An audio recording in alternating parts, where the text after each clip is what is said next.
السلام علی رسول اللہ اما بعد۔ محترم سامعین، سیرت صحابہ کے اس خصوصی پروگرام میں آپ سب کا خیر مقدم ہے۔ آج میں ایک ایسے صحابی کی حیات لے کر آپ کی خدمت میں حاضر ہوں جو کہ طبقہ صحابہ میں بڑے گمنام ہیں۔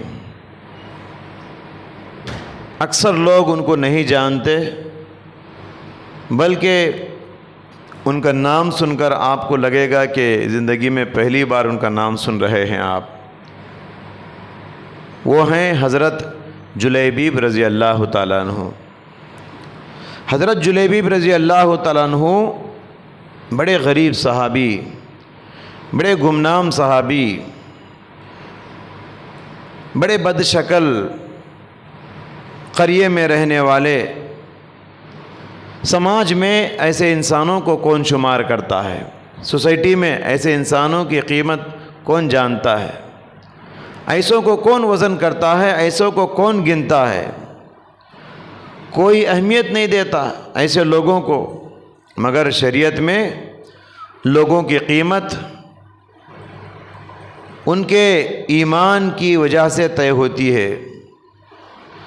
شریعت میں لوگوں کی قیمت ان کی حسب و نسب کی وجہ سے طے نہیں ہوتی، ان کے رنگ و نسل کی وجہ سے طے نہیں ہوتی، ان کی شکل و صورت کی وجہ سے طے نہیں ہوتی، بلکہ لوگوں کی قیمت ان کے دلوں میں پائے جانے والے ایمان کی وجہ سے طے ہوتی ہے۔ شریعت میں لوگوں کی قیمت لوگوں کے دلوں میں پائے جانے والے تقوی کی بنیاد پر طے ہوتی ہے۔ پیارے نبی صلی اللہ علیہ وسلم نے فرمایا، ان اللہ لا ينظر الى صورکم ولا الى اجسامکم ولکن ينظر الى قلوبکم واعمالکم۔ بے شک اللہ تعالی تمہاری صورتوں کو نہیں دیکھتا، تمہارے چہروں کو نہیں دیکھتا، تمہارے جسم کو نہیں دیکھتا، اگر دیکھتا ہے اللہ تو تمہارے دلوں کو دیکھتا ہے۔ دلوں میں ایمان کیسا ہے، دلوں میں تقوی کیسا ہے۔ ان اکرمکم عند اللہ اتقاکم۔ اللہ کے پاس سب سے زیادہ باعزت، سب سے زیادہ عزت والا وہ انسان ہے جس کے پاس تقوی کی نعمت ہے، تقوی کی دولت ہے۔ جلیبیب رضی اللہ تعالیٰ عنہ کے پاس مال نہیں تھا، جلیبیب رضی اللہ عنہ کے پاس حسب و نسب نہیں تھا، صورت و شکل نہیں تھی، دولت نہیں تھا، مگر ان کے پاس تقوی کی دولت تھی، مگر ان کے پاس ایمان کی دولت تھی، جس کی وجہ سے وہ اللہ تعالیٰ کی نظر میں بھی بڑے محبوب تھے، جس کی وجہ سے وہ پیارے نبی صلی اللہ علیہ وسلم کی نظر میں بھی بڑے محبوب تھے۔ پیارے نبی دل سے چاہتے تھے، پیارے نبی ٹوٹ کر چاہتے تھے، پیارے نبی کی قربتیں جلیبیب کو حاصل تھی۔ دیکھیے پیارے نبی صلی اللہ علیہ وسلم کے اخلاق تھے کہ ایسے لوگوں کو پیارے نبی قریب کرتے، سوسائٹی میں لوگ جن سے بات بھی نہیں کرتے، سوسائٹی میں جن کو لوگ ملتے نہیں، اللہ کے نبی ایسے لوگوں سے ملتے، اللہ کے نبی ایسے لوگوں کو اپنے قریب کرتے، اللہ کے نبی ایسے لوگوں سے بات کرتے۔ یہ پیارے نبی صلی اللہ علیہ وسلم کے اخلاق تھے۔ ایک مرتبہ حضرت جلیبیب رضی اللہ تعالیٰ عنہ سے ملاقات ہوئی۔ پیارے نبی نے فرمایا، جلیبیب شادی نہیں کرو گے؟ حضرت جلیبیب نے کہا، وَمَن يُزَوِّجُنِي یا رسول اللہ، اللہ کے نبی مجھ جیسے بے قیمت اور کم وزن انسان کو کون لڑکی دے گا اللہ کے رسول؟ پیارے نبی صلی اللہ علیہ وسلم نے فرمایا، میں کوشش کروں گا، تمہاری شادی کے سلسلے میں میں کوشش کروں گا۔ پھر ایک مرتبہ پیارے نبی صلی اللہ علیہ وسلم کے پاس ایک انصاری صحابی اپنی لڑکی کا رشتہ لے کر آئے، تو پیارے نبی صلی اللہ علیہ وسلم نے اس انصاری صحابی سے فرمایا، میرا مشورہ ہے تم اپنی لڑکی کی شادی جلیبیب سے کر دو۔ صحابی انہوں نے کہا، اللہ کے نبی جلیبیب سے؟ کیونکہ جلیبی مدینے میں مشہور تھے، بڑے گمنام، بڑے غریب اور بڑے بدشکل صحابی تھے۔ تو صحابی انصاری صحابی نے کہا اللہ کے نبی جلیبیب سے میری بیٹی کی شادی کر دوں؟ میں اپنی بیوی سے مشورہ کر کے بولتا ہوں۔ بیوی کے پاس آئے، انہوں نے کہا اللہ کے نبی نے مشورہ دیا ہے کہ ہم اپنی بیٹی کی شادی جلیبیب سے کر دیں۔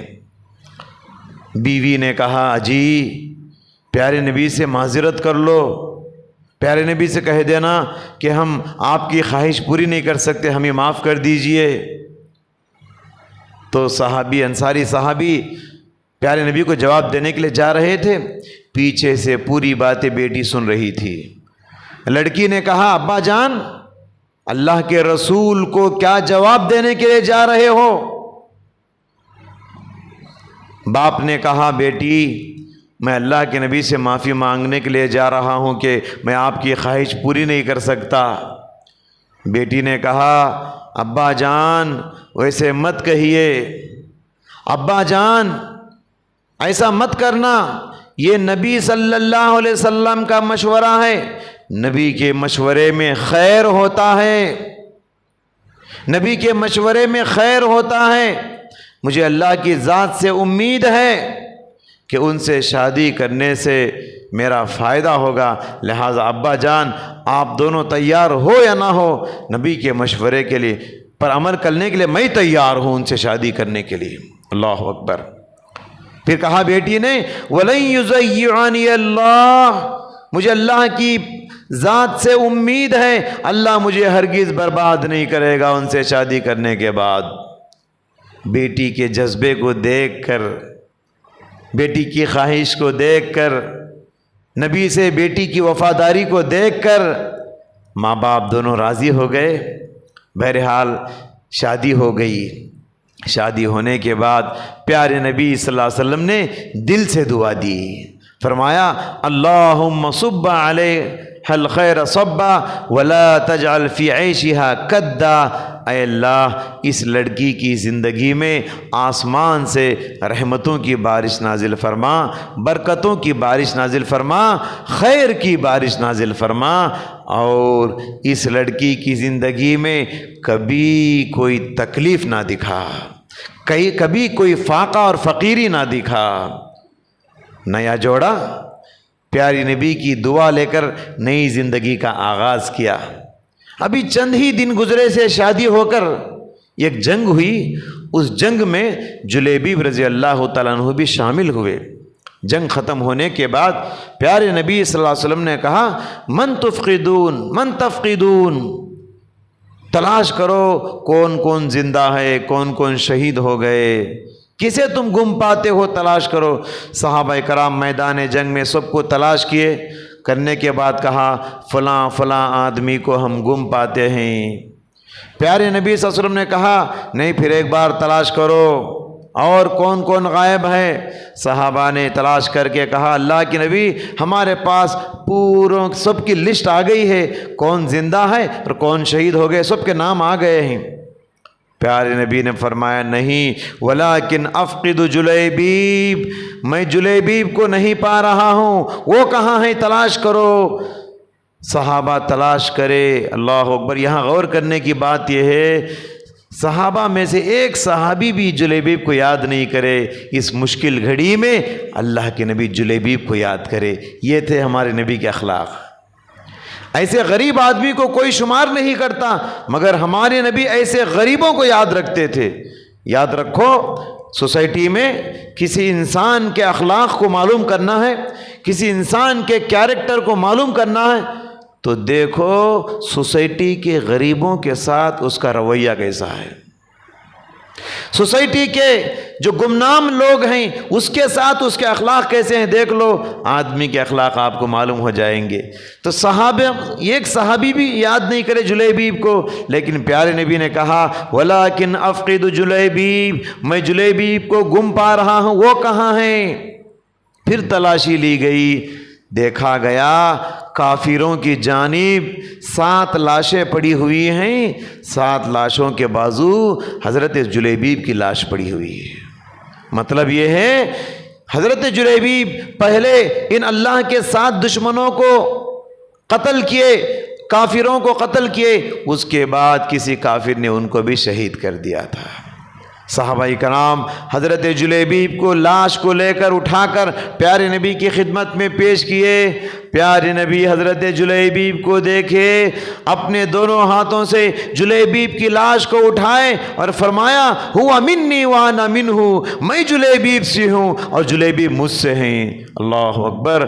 گویا پیارے نبی سب کے سامنے یہ بتا رہے ہیں میں جلیبیب سے کتنا محبت کرتا ہوں۔ جلیبیب سے نسبت خاص کا ذکر کیا، جلیبیب سے خاص تعلق کا ذکر کیا، جلیبیب سے اللہ کے نبی رشتہ خاص کا ذکر کیا۔ حضرات، جلیبیب کی زندگی غریبوں کو بہت بڑا پیغام دیتی ہے۔ جو لوگ غریب ہیں، مجبور ہیں، ایسے لوگوں کے لیے یہ پیغام ہے کہ تم کبھی پھٹے کپڑوں کی وجہ سے اپنے آپ کو حقیر نہ سمجھو، تم کبھی میلے کپڑوں کی وجہ سے اپنے آپ کو حقیر نہ سمجھو، تم کبھی پرانے کپڑوں کی وجہ سے اپنے آپ کو حقیر نہ سمجھو، گمنامی کی وجہ سے، غریبی کی وجہ سے اپنے آپ کو حقیر نہ سمجھو۔ تمہاری قیمت لوگوں کی نظر میں ہو نہ ہو، اللہ کی نظر میں تمہاری قیمت ہوگی اگر تمہارے دل میں ایمان ہوگا، تمہارے دل میں اگر تقویٰ ہوگا۔ لوگ شمار کریں یا نہ کرے، اللہ کی نظر میں تم شمار کیے جاؤ گے۔ اللہ کی نظر میں تمہارا بہت بڑا وزن ہے اگر تم اپنے دل میں ایمان پیدا کر لو، تقویٰ پیدا کر لو۔ اور جلیبیب کی زندگی امیروں کے لیے بھی بہت بڑا لیسن ہے، امیروں کے لیے، مالداروں کے لیے بھی بہت بڑا سبق ہے جلیبیب کی زندگی۔ مالداروں کو یہ سبق ہے کہ تم کسی کو اس کے کالے رنگ کی وجہ سے حقیر نہ سمجھو، تم کسی کو اس کی شکل و صورت کی بد شکل ہونے کی وجہ سے، چہرہ خوبصورت نہ ہونے کی وجہ سے اس کو حقیر نہ سمجھو، تم کسی کو اس کے پرانے کپڑوں کی وجہ سے حقیر نہ سمجھو۔ ہو سکتا ہے اللہ کی نظر میں وہ بڑا قیمتی ہو اور تم اس کو حقیر سمجھنے کی وجہ سے اللہ کی نظر میں تم کم قیمت والے ہو۔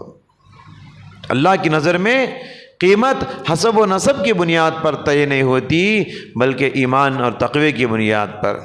حضرت جلیبیب کی زندگی ہماری خواتین کے لیے بھی بہت بڑا سبق ہے، بہت بڑا پیغام ہے، خاص کر آج کے زمانے کی جو عورتیں ہیں، لڑکیاں ہیں، جلیبیب کی زندگی ان کے لیے سبق ہے۔ کیوں؟ حضرت جلیبیب رضی اللہ عنہ کی جو بیوی تھی، انصاری صحابی کی جو بیٹی تھی، اللہ اکبر، نبی کی خواہش کا اس نے کتنا لحاظ کیا، اللہ رسول کی خواہش کا اس نے کتنا لحاظ کیا، کتنی بڑی قربانی وہ لڑکی دی شادی کرتے وقت۔ آج کی لڑکیاں کیا ہیں؟ صرف کیا دیکھتی ہیں؟ شادی سے پہلے چاہے لڑکا ہو چاہے لڑکی ہو، یہی دیکھتے ہیں، گورا ہے کیا، گوری ہے کیا، لمبا پن کیسا ہے، ہائٹ کیسا ہے، ویٹ کیسا ہے، پیچھے دولت کتنا ہے، اس کا خاندان کتنا ہے، اس کا قبیلہ کیسا ہے، دولت کتنی، یہی دیکھتے ہیں دنیاوی چیزیں۔ اللہ اکبر! قربان جائیے اس لڑکی انصاری صحابی کی بیٹی پر، کیسی قربانی وہ دے رہی ہے، اللہ اکبر! کیسی بڑی قربانی، ایک بد شکل انسان سے شادی کر کے، ایک غریب انسان سے شادی کر کے، ایک گمنام انسان سے شادی کر کے، ایک کھیڑے میں رہنے والے انسان سے شادی کرنے کے لیے وہ تیار ہو گئی۔ کیوں؟ محض اللہ اور اس کے رسول کو راضی کرنے کے لیے سب کو برداشت کی، اپنے نفس کو کچلا، جس کے نتیجے میں زندگی میں وہ لڑکی بہت بھلائی دیکھی، زندگی میں وہ لڑکی بہت سکون حاصل کی۔ وہ خود بیان کرتی ہیں، جلیبیب کو شادی کرنے کے بعد میں نے اپنی زندگی میں بہت سکون دیکھا ہے، بہت خیر دیکھا ہے۔ جب جلیبیب جنگ میں شہید ہو گئے، شادی ہونے کے چند دنوں کے بعد شہید ہو گئے، اسی وقت یہ لڑکی کیا ہو گئی؟ بیوہ ہو گئی۔ عام طور پہ بیوہ کے بارے میں تصور کیا ہے؟ غربت کا تصور، بیوہ عورتیں غریب ہوتی ہیں، بیوہ عورتوں کے پاس کچھ نہیں ہوتا۔ جی، بیوہ کے سلسلے میں معاشرے میں یہی تصور ہے کہ وہ غریب ہوتی ہے۔ صحابہ بیان کرتے ہیں کیونکہ یہ عورت نبی کی دعا سے نئی زندگی کا آغاز کی تھی۔ اللہ کے نبی نے کیا دعا دی تھی؟ اللہم صب علیہ الخیر صبا، اے اللہ اس لڑکی کی زندگی میں آسمان سے برکت، رحمت اور خیر کی بارش نازل فرما، کبھی زندگی میں کوئی تکلیف نہ دکھا۔ اس دعا کا نتیجہ یہ ہوا، صحابہ بیان کرتے ہیں، مدینے میں جتنی بیوہ عورتیں تھیں، ساری بیواؤں میں سب سے زیادہ مالدار عورت یہی جلیبیب کی بیوی تھی، اور مدینے میں سب سے زیادہ بیواؤں میں جو خرچتی تھی اللہ کے راستے میں، اللہ کے راہ میں سب سے زیادہ دل کھول کے لٹانے والی یہی جلیبیب کی بیوی تھی۔ حضرات، یہ سب کیا ہے؟ اللہ کی خاطر اپنی خواہشات کو قربان کرنے کے نتیجے میں اللہ تعالیٰ ان کو یہ صلہ دیا۔ لہٰذا ہم دعا کرتے اللہ تعالیٰ سے، اے اللہ ہمیں بھی اپنے چہروں سے زیادہ اپنے ایمان کو چمکانے کی توفیق عطا فرما، اپنی صورتوں سے زیادہ اپنے تقوی کو چمکانے کی توفیق عطا فرما۔ اے اللہ سوسائٹی میں جو لوگ گمنام ہیں، غریب ہیں، ان کے ساتھ بیٹھنے، ان سے محبت سے بات کرنے اور ان کا خیال کرنے کی توفیق عطا فرما۔ آمین۔ وآخر دعوانا ان الحمد للہ رب العالمین۔